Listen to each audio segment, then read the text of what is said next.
Danny Truth Magnified. Yeah, so this telemetry data recorded by Mission Control for every single Apollo mission has just mysteriously disappeared. Nobody seems to know what happened to this data that would literally lay out every single detailed specification of every single element of every single Apollo mission. It's just mysteriously gone. And NASA actually conducted their own investigation on this through their own investigative team, made up of a group of scientists, engineers, people that worked on the television processing side of Apollo, even people that worked with the cameras. And they released their final report in 2009. And when you look at the conclusion of this final report, it literally says, by all accounts, the epic-like search has not ended as anyone had expected.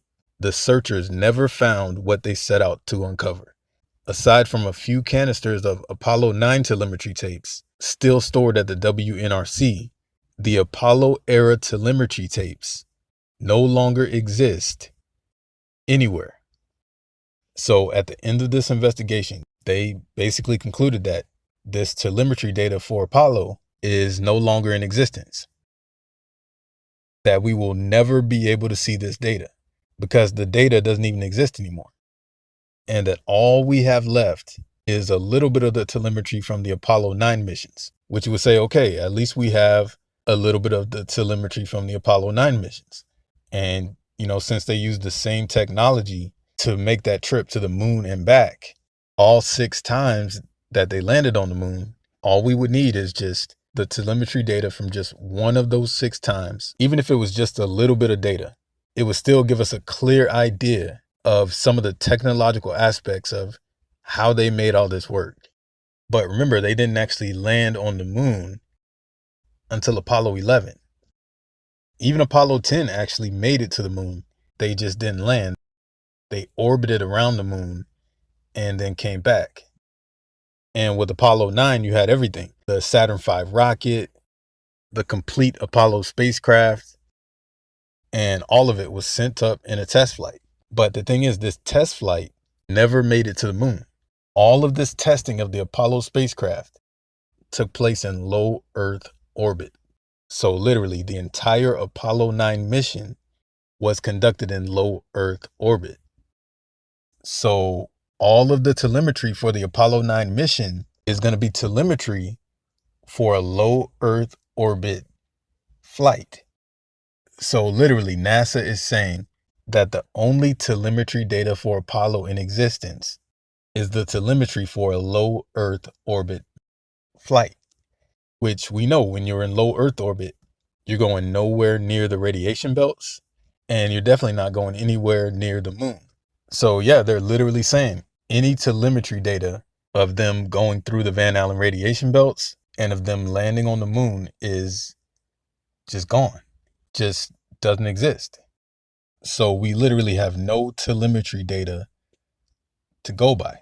And of course, you've got the flight controllers that were there in mission control recording this data. But we know the flight director of Apollo, Gene Kranz, wrote a book in 2000. And the book was called Failure is Not an Option. And in the book, he went into detail about his experience as a flight director. And in the beginning of chapter 13 in the book, he was talking about the simulation technology used for training each flight controller. And there's a quote in the beginning of that chapter where he says that in the late 1960s, our simulation technology had progressed to the point where it became virtually impossible to separate the training from the actual missions. So basically, he's saying that the controllers couldn't really differentiate whether they were looking at a simulation or a real mission. So just based off of that, it'd be kind of difficult just go off of a flight controller's experience when it comes to the intricate details of these space flights. But we do have the actual astronauts that were on this spacecraft traveling to the moon and back. And so there's probably no better source than these actual astronauts of in-depth information of how they made it through the belts and what it was like to even just experience going through that radiation. Because you got to think they're going through that intense radiation once on the way to the moon. and again on the way back. So, outside of landing on the moon, making it through that radiation would be like one of the most pivotal experiences for any astronaut. And both Alan Bean and Eugene Cernan were interviewed about their experiences during the Apollo flights. And when they got to the question of the Van Allen radiation belts, this is when things got interesting. The lunar module that was the vehicle that we landed on the moon, it was just like this room we're sitting in here right now. We had a thermostat, and it worked a little different than the air conditioning in a house or a building. However, it had the same effect. Any ill effects from the Van Allen radiation belts? No. Now, I'm not sure we went far enough out to encounter the Van Allen radiation belt. Maybe we did. I don't know the distance to the Van Allen radiation belt, and if we did, it wasn't a problem. If we were going to encounter it, then we would have had to build the spacecraft and the spacesuit to not give humans a problem. You don't just build something and hope it works. You study to see what the threats are, the environment is, and then you say, how thick do I have to make the metal on the spacecraft so that going through this kind of radiation or these kind of meteoroids, it won't get hurt.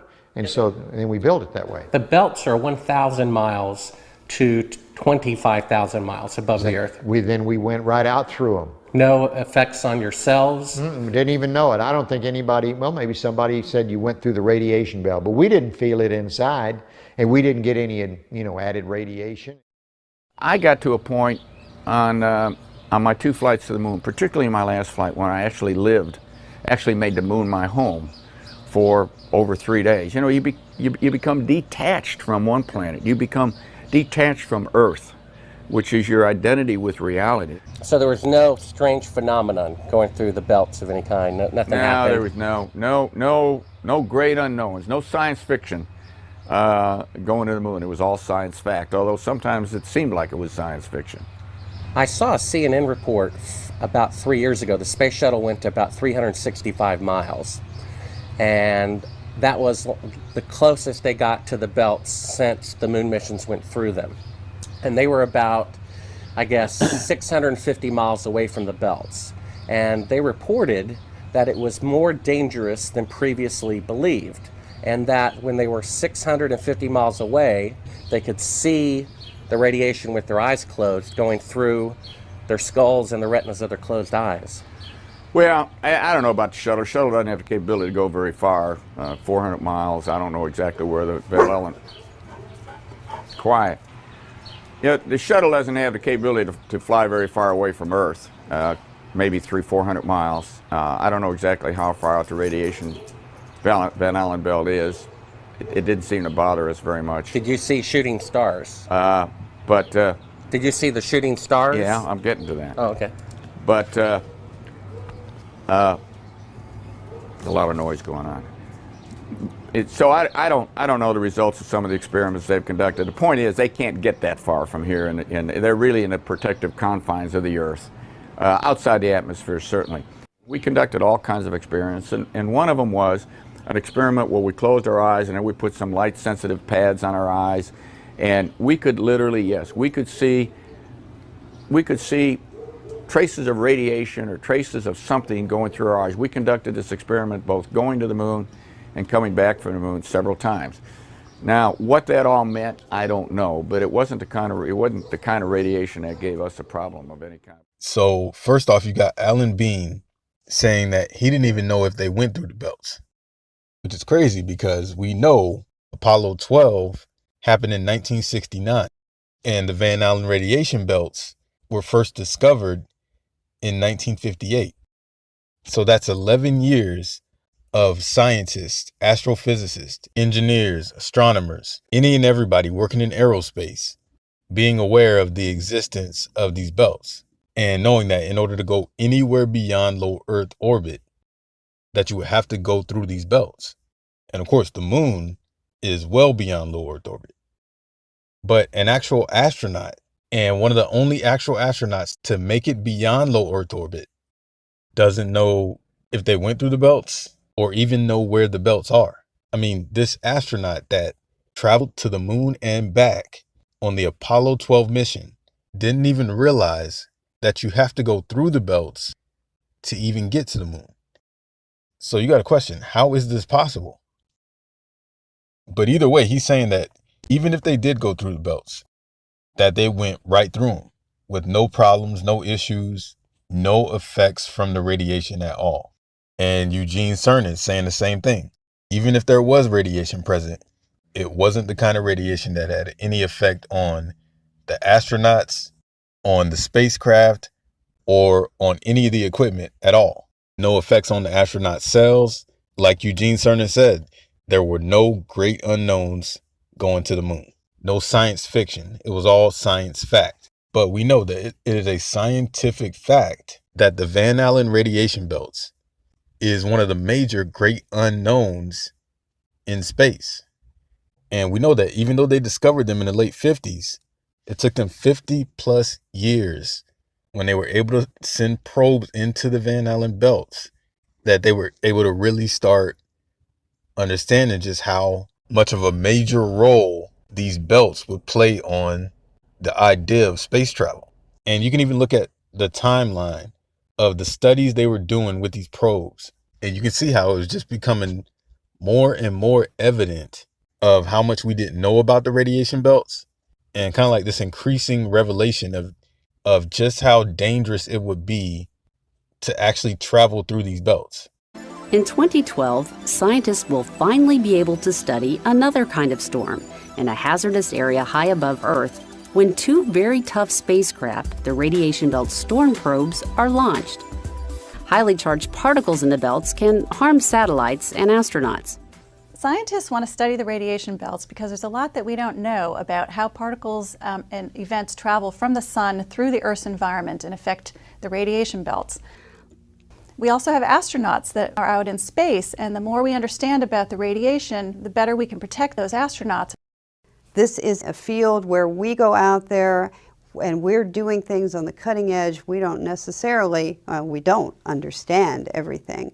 And now we understand more. But if we're ever going to work in space, if we're ever going to harness the things that are out there, we have to understand the environment, because the radiation belts are one of the most hazardous areas that we have in space.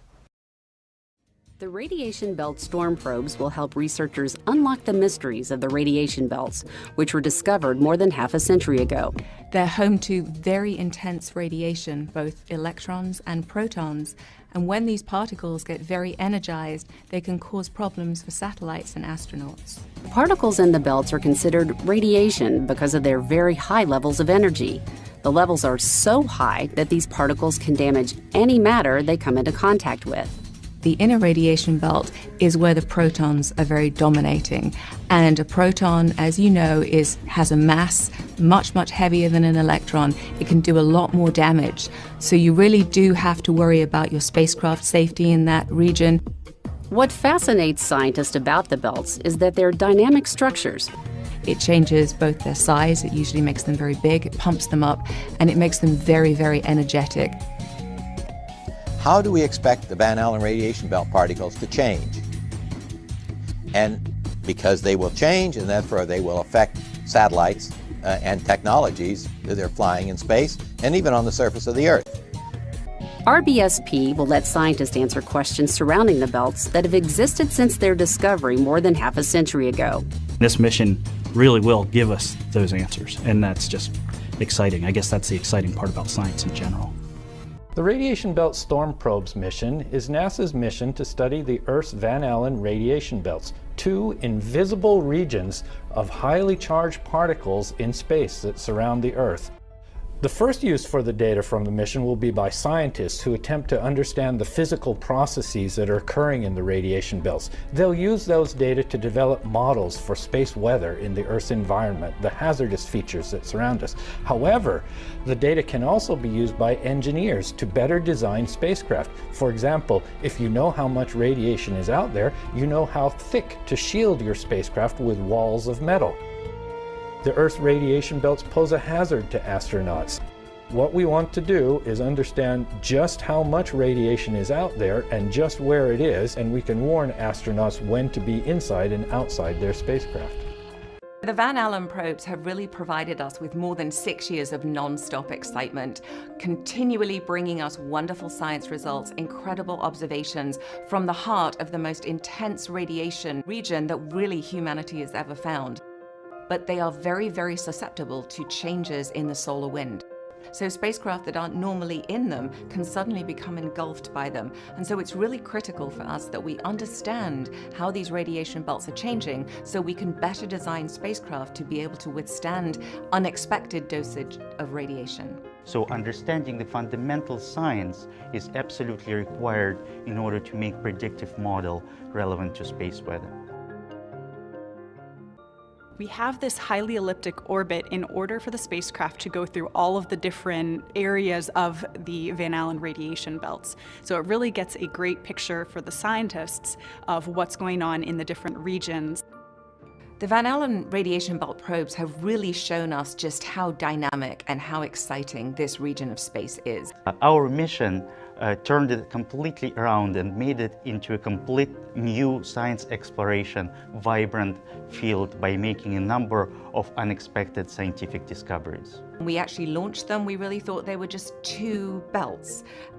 Very soon after we'd launched, we discovered that the outer belt can actually split and form 2 belts itself, giving us a 3-belt structure. But we were able to really watch how that 3rd belt formed. We not only downloaded every day 3 times more than the science data that we were required to our scientists, we published about 560 papers across the globe. Right now, every 3 days, someone in the world is publishing a paper based on the Van Allen probe's data. The fact that the spacecraft and those instruments have survived more than 6 years in really what is the most intense radiation region that we know is just incredible. This mission was about resiliency in the harshest environment that no other spacecraft was able to take. This mission was making the impossible possible, and we really couldn't be more proud of what we've accomplished. We've always known that there are waves and magnetic and electric fluctuations that go on in these belts. Now with the 2 spacecraft and also the most sophisticated instruments that we've flown in the belts, we're actually able to look at how these waves evolve, how they change, and how long they last. Every single day we're seeing new and exciting data coming in. We're learning much more about the dynamics and the evolution of the radiation belts, why they're changing, how they're changing. We've seen new belts that we didn't even know exist appear. We were able to see a lot of very, very interesting science that we wouldn't have seen if we hadn't had this large event, and we certainly would never have seen it without the tremendous instrumentation on the 2 spacecraft. So yeah, even before sending these probes in, they already knew that this radiation was a huge hazard to astronauts, spacecraft, pretty much anything that you sent through them. But once they sent the probes in, they realized that these things were even more lethal than they had originally thought, and that this thing was expanding out way further than they originally thought it was. Because the further they would send these probes into it, they would find more belts of radiation, and each belt would be more intense than the last one. And for them, it was like mind-blowing that the probes that they sent in lasted even as long as they did in this radiation. And once the last probe shut down and the mission was over, they still hadn't grasped a full understanding of the radiation belts. And they're still left with a bunch of unanswered questions about exactly how the belts work. But ultimately, they concluded that these belts are way more dynamic and thus way more dangerous than previously believed. And the hazard that they pose to astronauts and spacecraft is extremely lethal, and that scientists and engineers would need to use the data of the radiation gathered from the probes in order to build spacesuits, spacecraft, and other technologies to help to try to ensure that astronauts could safely navigate through this radiation. But again, we've got a massive contradiction here, because we've got the Apollo astronauts saying that they went through this radiation a combined 12 times and saying that the radiation was harmless. and that it was so harmless that you got one of the astronauts who didn't even know that they went through it. It's kind of like we made it to a crossroad because we've got no technology left from Apollo, no data from the spacecraft, no telemetry data, and the only eyewitnesses, the only people that were physically there to personally witness this trip in space to the moon and back are the 24 astronauts that made this trip. They are the only true reliable source because they are the only true eyewitnesses. And we've got these astronauts saying that the Van Allen radiation belts were not an issue at all. But then we've got all these scientists, engineers, physicists saying that the Van Allen radiation belts are the most lethal aspect of space, and that we have to first understand this aspect of space before we can even think about sending human beings through this aspect of space. And so really it comes down to, are we going to believe these 24 men who say they safely made it through this thing 12 times back to back without having any effects from the radiation on their bodies and no effects from the radiation on the spacecraft? No malfunctions, no meltdowns, 12 straight times going through this radiation. Or are we going to believe the hundreds of thousands of scientists, engineers, physicists, all saying that the radiation belts are just too complex to send anything organic through without having a full understanding of these belts, which is why nothing organic has gone through these belts in over 50 years, and why every single astronaut since Apollo has not gone anywhere beyond low Earth orbit. And if you go that route, you got a question. If we can't do it right now, then how did we do it 50 years ago with a lot less understanding of the radiation belts and with heavily antiquated 1960s technology that has been said to have been less powerful than a modern day cell phone? I mean, they say that modern cell phones contain millions of times more computing power than the technology that it took the Apollo astronauts to go to the moon. I mean, they say even a laptop charger has more power than all of the Apollo 11 technology. And of course, the Apollo 11 astronauts were the first ones to make that trip through that radiation and onto the moon. And of course, this was a huge deal. They made history. And after their return back to Earth, they were greeted by the President of the United States and pretty much held as national heroes. They even received the Congressional Medal of Honor. And, you know, they had this huge ticker tape parade for these guys where everybody's welcoming these national heroes back home to the Earth. And then we had the post-mission press conference where they spoke out and answered questions for the first time since their trip back from the moon. And this is where a lot of people point out just how uncomfortable, awkward, and nervous all three of these astronauts who just made history and who are being held as national heroes are acting. It just seems like odd behavior for three men that just won the space race for their country and basically just did what no other man has ever done. You know, people point out their behavior just doesn't match the achievement. At this time, I'd like to introduce the Apollo 11 crew, astronauts Neil Armstrong, Michael Collins, Edwin Aldrin. Neil?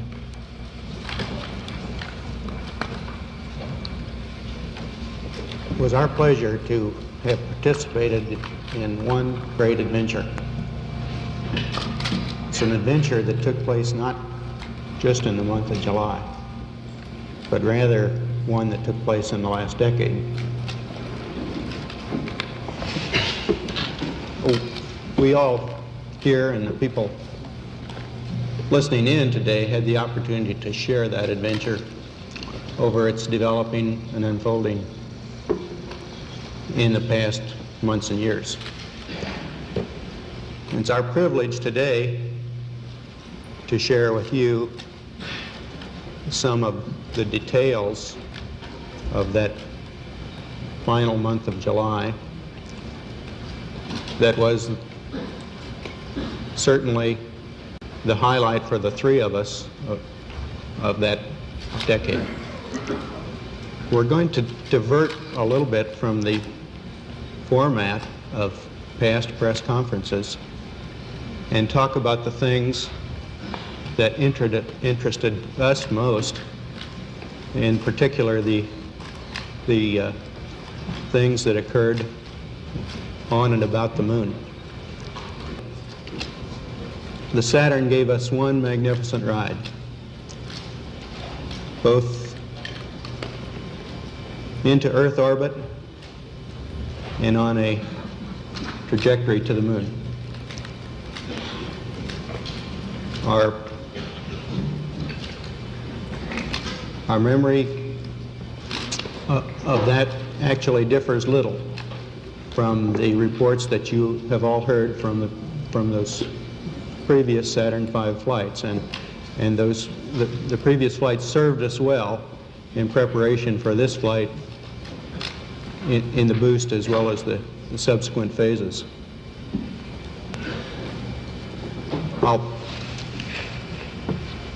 We would like to skip directly to the translunar coast phase and remind ourselves of the long chain of events that actually permitted a landing, starting with the undockings, the transposition and docking sequence. I'm struck from the movies and the still pictures by the difference in the very hostile appearance of the moon when you're orbiting over it or some distance from it, and the warmer colors and the apparently relatively more friendly appearance of it when you're on the surface. I'd like to ask Colonel Collins if he gets that same impression from the pictures, and the two of you who were on the moon, what impression you have along those lines. Well, the moon changes character as the angle of sunlight striking its surface changes. At very low sun angles, close to the terminator, or dawn or at dusk, it has the harsh, forbidding characteristics which you see in a lot of the photographs. On the other hand, when the sun is more closely overhead, a midday situation, the moon takes on more of a brown color, it becomes almost a rosy-looking place, a fairly friendly place, so that from dawn through midday through dusk, you run the whole gamut of it. It starts off very forbidding, becomes friendly, and then becomes forbidding again as the sun disappears. When you looked up at the sky, could you actually see the stars and the solar corona in spite of the glare? We were never able to see stars from the lunar surface or on the daylight side of the moon by eye without looking through the optics. I don't recall during the period of time that we were photographing the solar corona what stars we could see. I don't remember seeing any.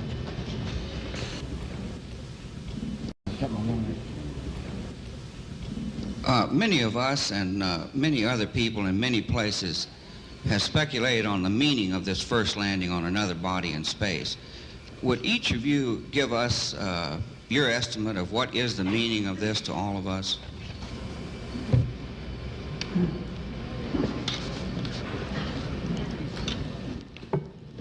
You want to try that? After you. Well, I believe that what this country set out to do was something that was going to be done sooner or later, whether we set a specific goal or not. I believe that from the early space flights, we demonstrated a potential to carry out this type of a mission. And again, it was a question of time until this would be accomplished. I think the the relative ease with which we were able to carry out our mission, which of course came after a very efficient and a logical sequence of flights, I think that this demonstrated that we were certainly on the right track when we took this commitment to go to the moon. I think that what this means is that many other problems perhaps can be solved in the same way by taking a commitment to solve them in a long time fashion. I think that we were timely in accepting this mission of going to the moon. It might be timely at this point to think in many other areas of other missions that could be accomplished.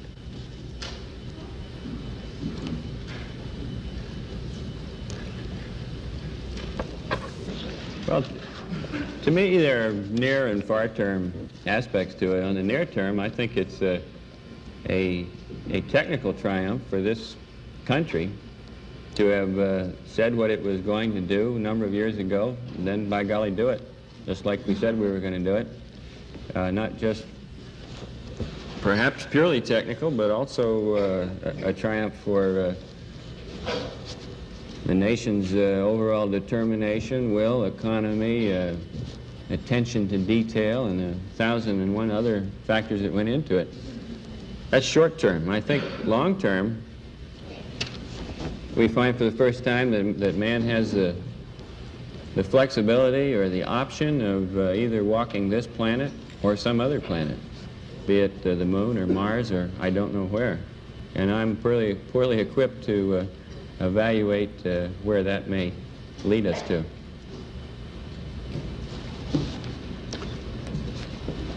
I just see it as a beginning, not just this flight, but in this program, which has really been a very short piece of human history. An instant in history, the entire program. It's a beginning of a new age.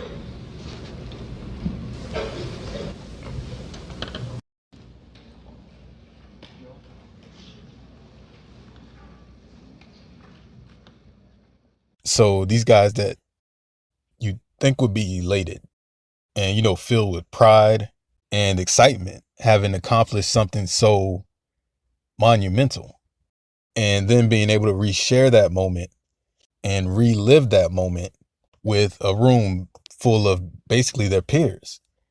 I mean, you would just kind of expect the very first astronauts to not only go beyond low Earth orbit, but to also land and walk on another celestial body in space, to have a little more enthusiasm, a little more pride in this accomplishment.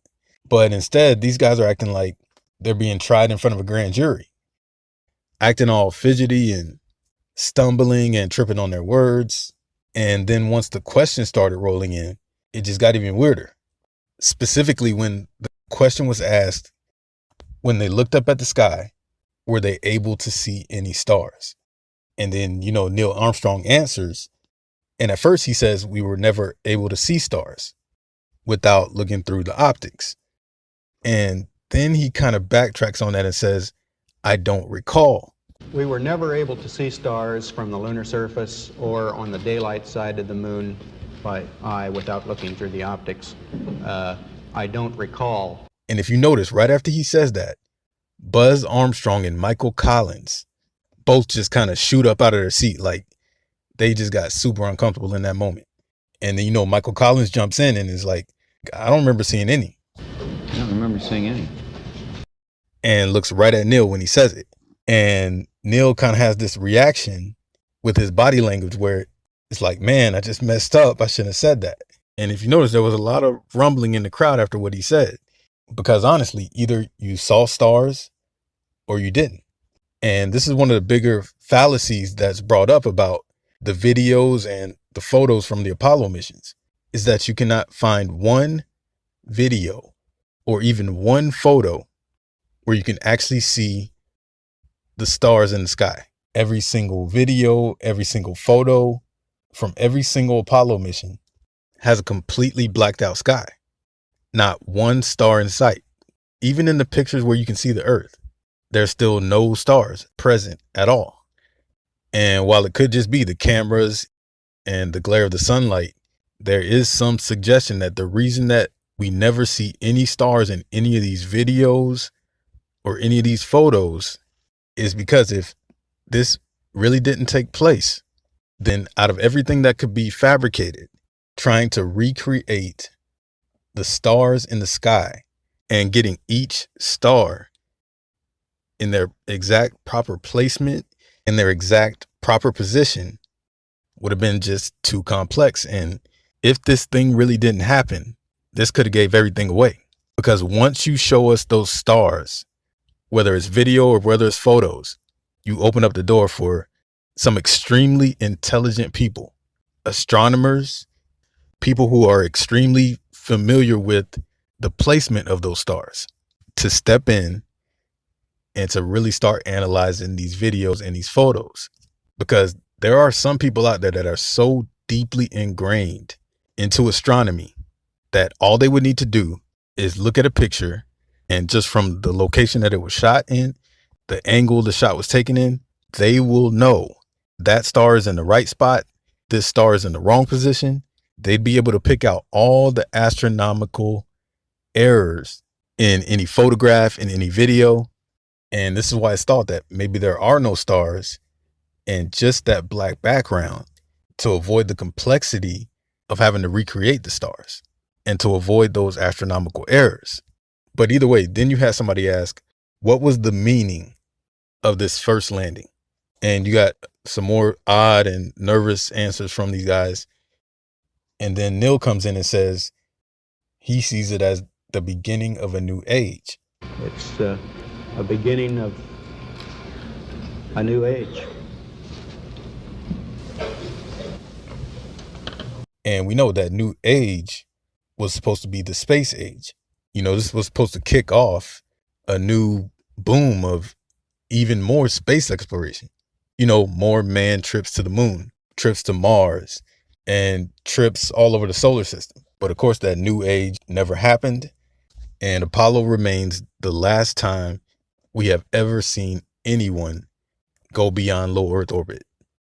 And again, you've got the very first men to ever go beyond low Earth orbit and actually land and walk on a body in space, looking and acting like they just committed a national crime.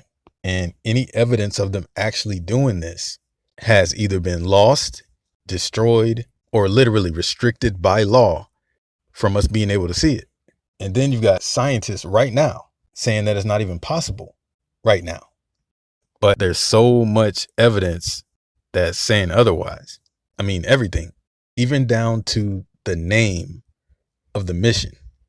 Because, of course, Apollo is one of the gods from Greek mythology. And like so many of the Greek gods, Apollo had his own special object that he was associated with. You know, like Thor and his hammer, Poseidon and the trident, etc. And one of the attributes of Apollo was that he was a god of music. And so because of that, he would always carry around a lyre. And so the god Apollo was always associated with his lyre. And in the mythology, he would use this lyre to influence the mind of those around him. And again, they named this one mission that is the one and only space mission to ever make it beyond the Van Allen radiation belts and to ever make it beyond low Earth orbit, the Apollo missions. So the question is there something to that? And just like the Greek god, was Apollo carrying lyres? And you also got to look at the fact that Apollo was a sun god. He was heavily associated with the sun. And yet they used the sun god for a moon mission. So it's reasonable to question, out of all the Greek gods, why use this particular god? And think about it, because remember, you had all the sections of the Apollo spacecraft compartmentalized inside that 3-stage Saturn rocket, the lunar lander, the command module, all stored inside the Saturn rocket. And again, Saturn can lead you to Satan. And you know what they say, Satan is the father of lies. So in a way, you could look at it as Satan carrying Apollo's liars to a place no man had ever been before or has ever been since. And of course, they took those first steps where no man had ever been with the Apollo 11 mission. But this whole mission to get there didn't start with Apollo 11. It started with Apollo 1. And the Apollo 1 crew was Roger Chaffee, Edward White, and Gus Grissom. And this was supposed to be the original 3 astronauts that would be the first men to go to the moon. And Gus Grissom was chosen as the commander of Apollo and was chosen to be like basically the face of the whole Apollo mission. Because around that time in the mid-60s, Gus Grissom was one of the most popular astronauts, if not the most popular astronaut. He was one of the first human beings to go into space and just the second astronaut to go into orbit in space. And people loved this guy because he was real charismatic. And he had this infamous incident where after splashing down from orbit, the entry door of the capsule he was in popped open before it was supposed to and started sinking to the bottom of the ocean. And, you know, he nearly drowned from this, but he managed to survive. And this pretty much endeared him to the entire space community and kind of made him like this unsung hero of space travel. And so, you know, because of his experience and his popularity, he was like the perfect candidate to headline this Apollo mission. But Gus Grissom was also extremely outspoken. And this really started to kind of surface after the announcement of the Apollo mission. You know, during interviews, he would kind of go off script. He wouldn't always give those pre-approved responses. Well, gentlemen, the occasion, of course, is the naming of the first Apollo flight crew. Now, the crewmen will be Lieutenant Colonel Virgil Gus Grissom, Lieutenant Colonel Edward H. White, and Lieutenant Roger B. Chaffee. Of course, Gus Grissom made the second flight in the Mercury program. That was MR4 back in July 61, I believe it was. And he was the first of the astronauts to make 2 space flights, being the command pilot in the first Gemini crew, Gemini number 3. And now he will be the commander of the first Apollo flight mission. The far end of the table, as you may have guessed by now, is Joe Shea, the manager of the Apollo program. I think it would be appropriate at this time maybe to ask Gus for a few words. Well, I didn't know I was going to have to say anything today.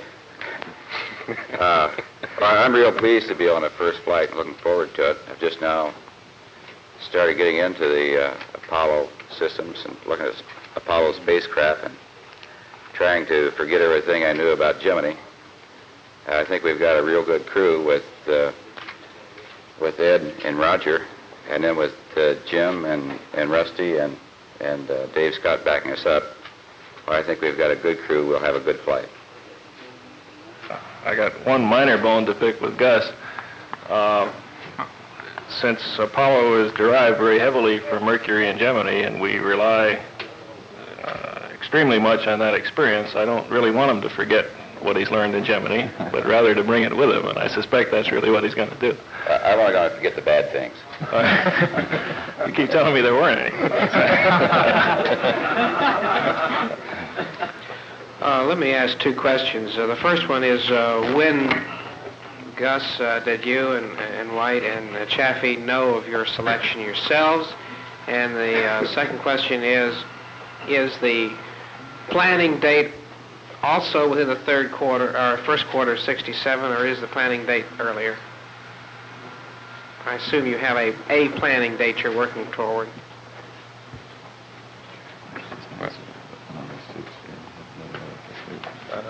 Well, officially, we found out about it today. You can't feel comfortable about it until everybody's been told. Wow. And I don't think I understood the second part of your question. Well, let's go back to the first question, and I'll ask you unofficially when you knew about it. Well, I don't know when it was. Some time ago. Some time ago, I don't know. A month, maybe? I really don't know. I don't know if it was a month or 6 weeks ago when it was. But I've known about it for a while. All of us have. Okay. Now, what about the planning date? Is it within the first quarter '67, or is it some other time, such as earlier? The planning date for the launch? For the launch, yes. First quarter of '67.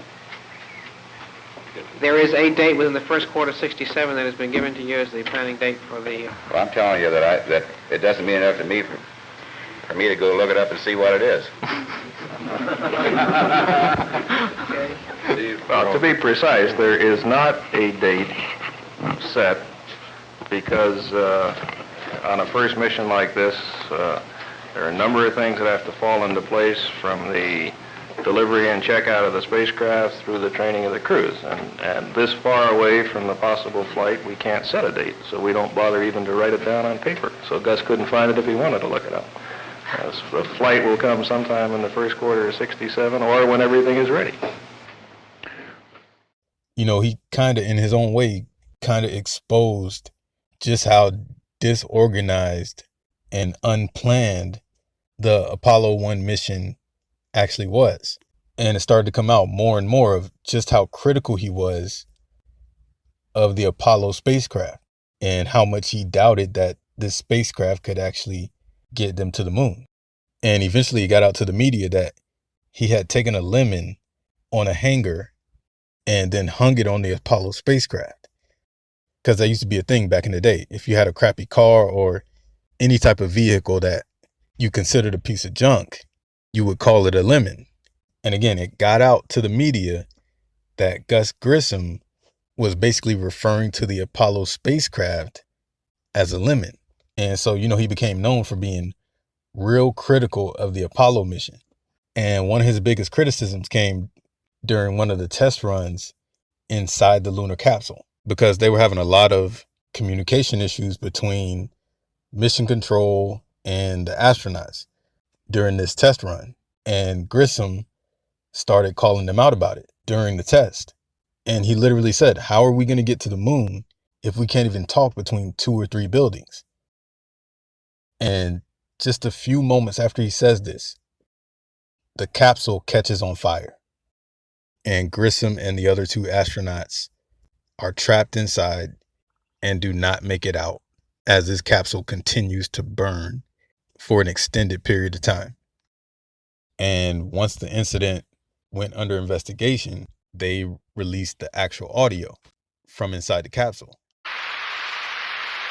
Roger, senior pilot, counting 1, 2, 3, 4, 5, 5, 4, 3, 2, 1, senior pilot.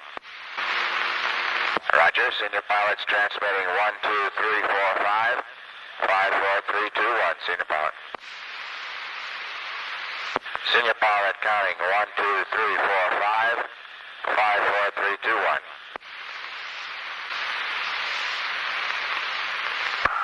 Pilot, hadn't talked to you yet. How's this? 1, 2, 3, 4, 5, 4, 3, 2, 1.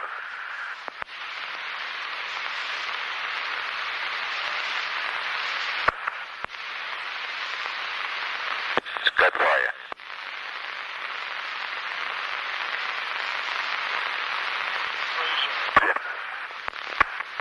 Hey, how are we going to get to the moon if we can't talk between 3 buildings? I can't hear a thing you're saying. Jesus Christ. Again?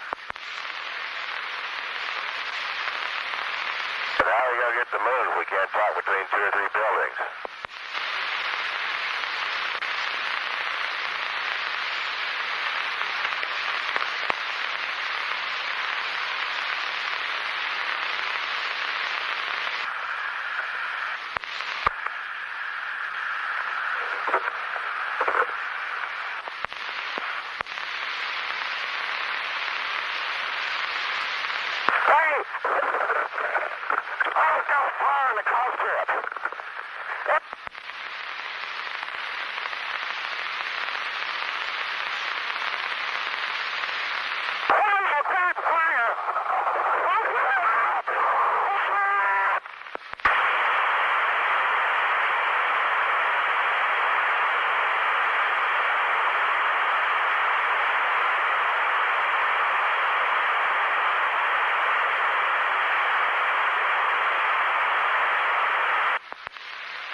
Hey, crew, can you egress at this time? Confirm it.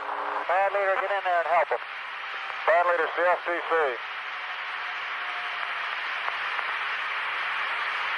All right, crew, did we get verification? Can you egress at this time?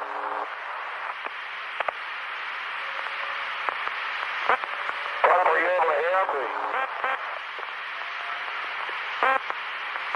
Come on in.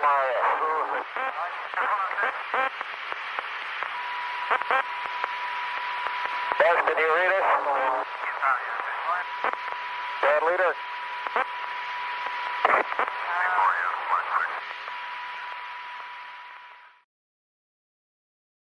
Now, before this incident even happened, you already had one of the inspectors of the Apollo equipment that was extremely critical of the technical side of the Apollo mission.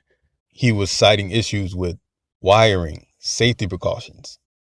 He was even accusing the people in charge of the overall mission of poor management. And he had written out a 55-page report with all his charges against the Apollo mission. And after the Apollo fire, that 55-page report turned into a 500-page report.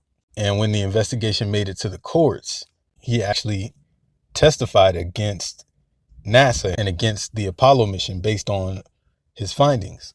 And when he was interviewed after this, he claimed that there was actually some threats towards him and his family. Has there been any pressure on you by NASA? Nothing. We were, my wife and I were somewhat harassed at home when this first thing broke some time back. And literally 1 week after testifying, he ended up being the victim of a car crash where his car was hit by a train with him, his wife, and his daughter inside.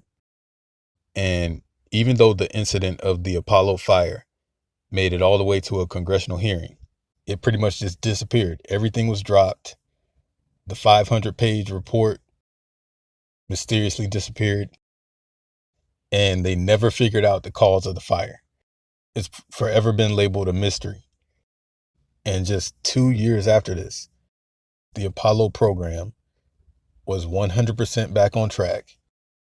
And this equipment that Thomas Barron and a few other safety inspectors were saying wasn't anywhere near ready sent the Apollo astronauts to the moon and back 6 times in a row without one casualty, one major issue, a perfect 6 back-to-back missions.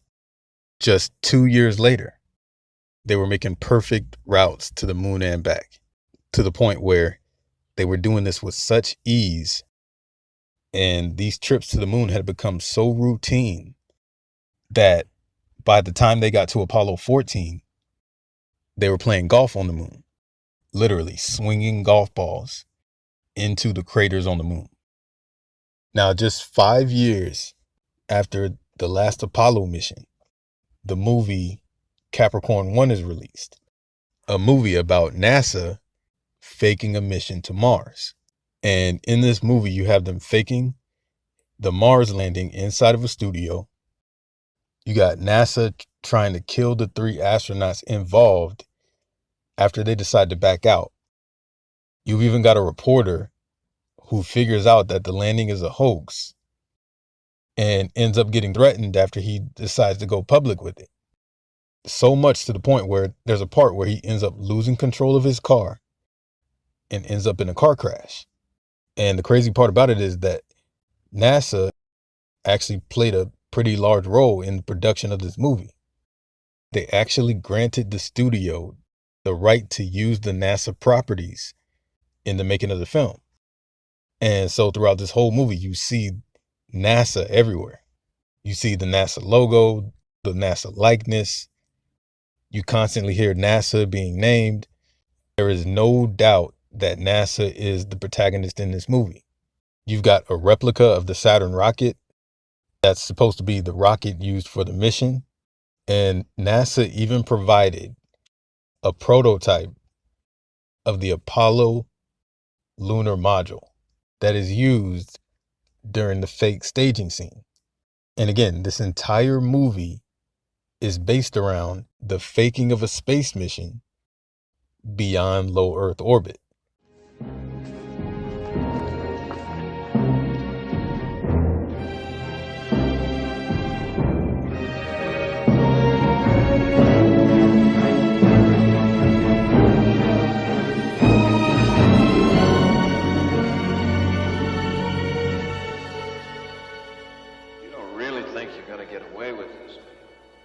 Well, I don't know, it's a chance. Maybe it's not a very good one, but it's a chance. Who knows about this? Almost nobody. Houston is monitoring the actual flight. All the telemetry is coming from the command module, so are your voices and the medical data. We recorded everything from the practice simulations. They don't know. All we need from you is the actual television transmissions during the flight and the Mars landing, that's all. Just the television transmissions. We inserted a change in the onboard computer so the spacecraft will land 200 miles off target when it returns to Earth. You'll be flown to an island near that point. From there, you'll be transferred to a helicopter. The helicopter will fly you to the space capsule and you'll be put inside. It'll take the recovery forces a minimum of an hour and a half to reach the splashdown site. By then, you will be inside the capsule. When the prime recovery carrier arrives, they'll find you inside the capsule and take you out of the spacecraft. You thought of everything. I don't know. I hope so. Of course, you're sure we'll go along, right? No, I'm not. What if we say no? I don't know. Don't say no. I am on the surface. Roger, Capricorn. We copy. I'm starting to walk now. Houston, the surface is solid. Visibility is good. I'm walking toward the camera. The footing is solid. The surface seems powdery. I'm picking up the camera now. I have the camera. The picture will get shaky for a while. The footing is good. Houston, I am setting the camera down now. The rocks seem very porous. Houston, I am outside the hatch. Houston, I am on the ladder. Ready, slow-mo. Houston, I'm stepping onto the surface. Take slow-mo.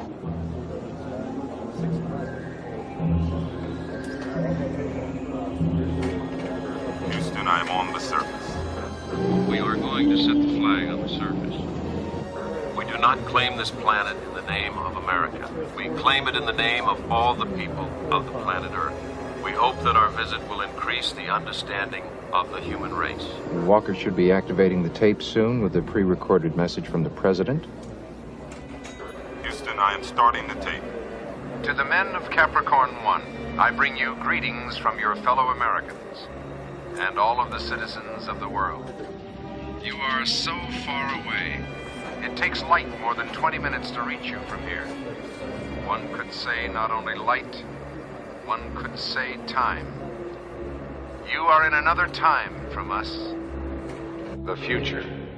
We will never be the same. For this moment, more than any moment in our history, has made all of the people in the world realize that we are part of a planet that is part of a system, that is part of a universe. We are a small, energetic species, capable of pettiness, yet capable of brilliance.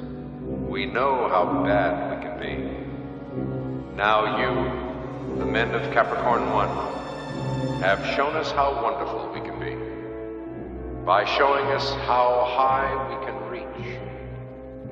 You have crossed the last great frontier, and you have shown us what we are. People of different colors and religions and ideologies, however, a single people. You are the basic truth in us. You are the reality. We will never let you down, and we will always be grateful. I have to talk to you. I think I'm on to something. It could be your actual ball game. I mean it. Golly gee, Scoop, that sounds very interesting. Something's wrong. Something big. They know I'm on to it, and they try to kill me. Who's they? I can't tell you. Why not? You wouldn't believe me. You don't think so?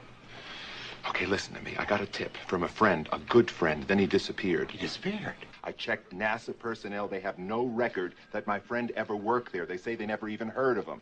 So this friend of yours who works at NASA gives you a tip and then he disappears. And it turns out that he never lived in his apartment. He never worked at NASA. And this is the guy that gave you the tip on your cosmic scoop, and you think I won't believe you? The police said,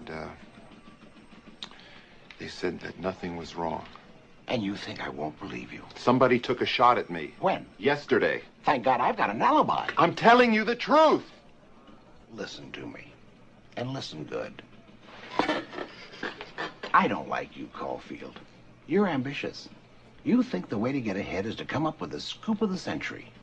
Now, I really hate to interrupt your meteoric career with something so plebeian as a legitimate story.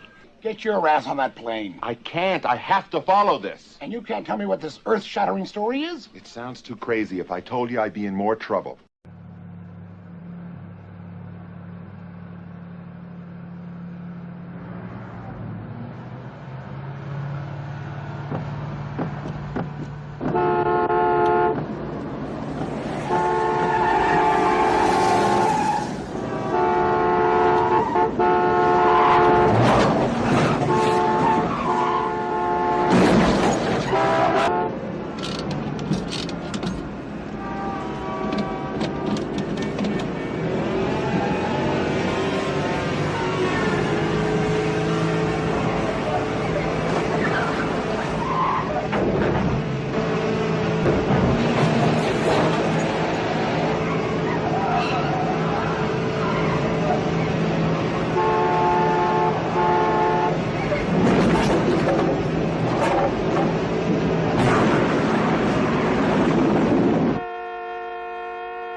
And yeah, again, NASA was heavily involved in the production of this movie.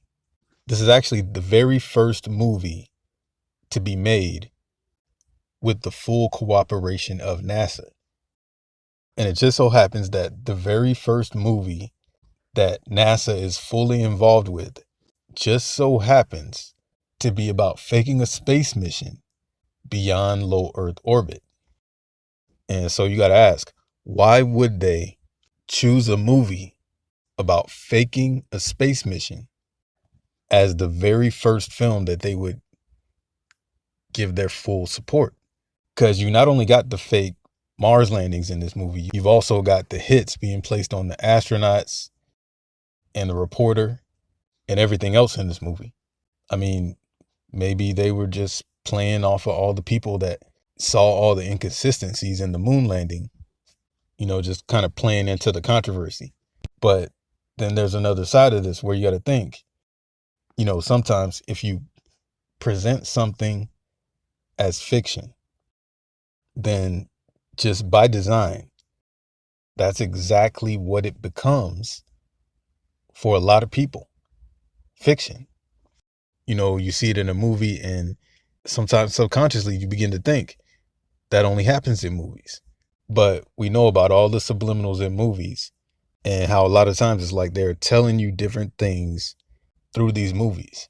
And so the question is this another one of those times? Were they subliminally telling us just 5 years after Apollo that the one and only mission that we've ever had go beyond low Earth orbit was actually staged and never actually happened? It's a question we got to ask. And again, there is so much circumstantial evidence pointing toward the moon landings having never taken place. And you got so many other little things dealing with the moon landings that people bring up that just don't add up. And for a lot of people, you can show them all of this, all the inconsistencies, all the oddities dealing with the moon landing. And they will still say, I know it's real. You cannot tell me that it's not real. Because if it wasn't real, then how are we able to bounce lasers off of the moon and back to the Earth right now?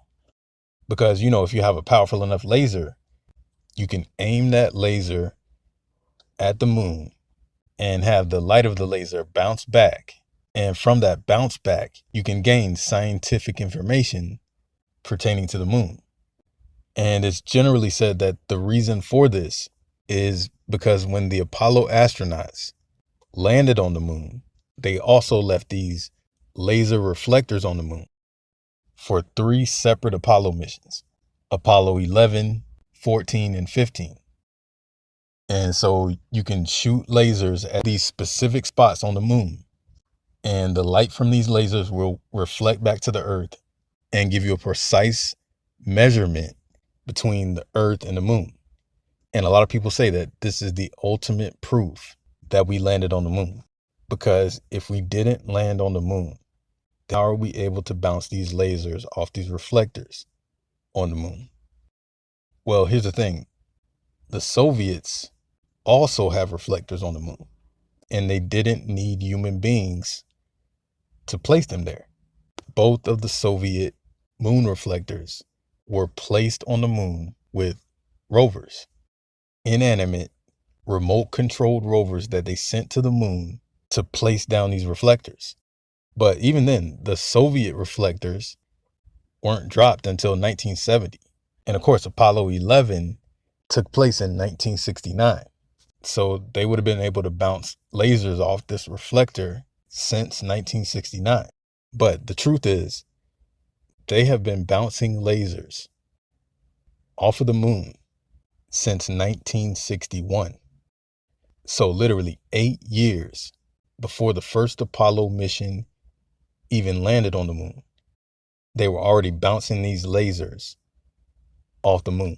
Faster than a speeding rocket, brighter than a lighthouse beacon, able to penetrate a solid brick in no time at all, and to leap to moon and back in a few seconds. What is it? It's a miracle called the laser. An interesting experiment to prove the laser beam's astounding ability to stay coherent was conducted in 1961.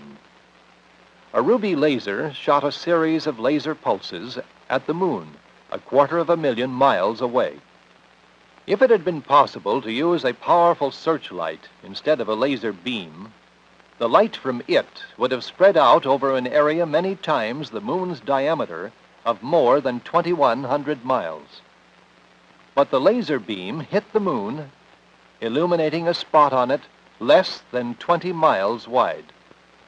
In fact, by using a lens to focus the laser beam even further, scientists were able to light up a spot on the moon only 2 miles in diameter.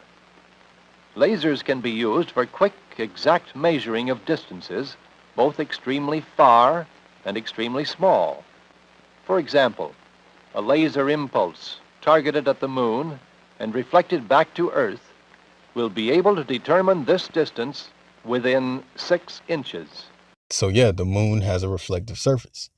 And because the moon has a reflective surface, you can literally point a laser at any spot on the moon, and the light of that laser will reflect back.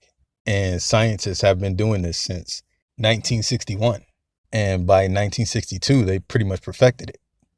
Again, 8 years before Apollo 11 even landed on the moon, they were doing this. And so it's reasonable to question, when the scientists today point these lasers at the moon, and specifically at these Apollo sites, and the light from those lasers refract back, is the light bouncing off these reflectors, or is it just bouncing off the surface? You know, it's questionable, but all of this is still just debatable. We really don't have any concrete evidence or concrete proof that the moon landings never happened, except one incident where it came straight from the mouth of an astronaut. Because in 2015, Buzz Aldrin was at a book fair for elementary kids, and he was being interviewed by one of these kids, a little 8-year-old girl. And she asked a lot of questions, but when she asked the question, why haven't we been to the moon in so long? Buzz Aldrin, first off, seems really taken back by the question from this little girl. But then he answers, and clear as day, he tells this little girl, because we didn't go. Okay, Zoe, favorite. What is your favorite thing about space? Going there. Going there. Because not many people have been there.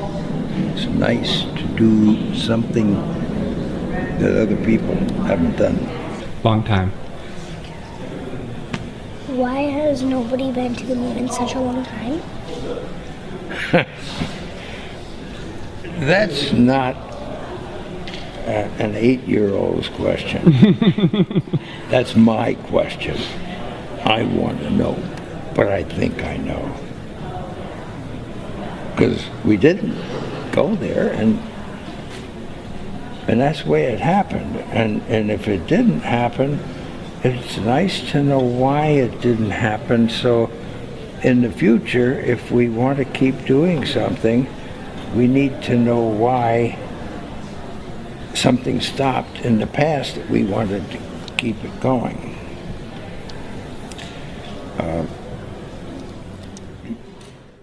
So you could chalk it up to maybe he's becoming senile.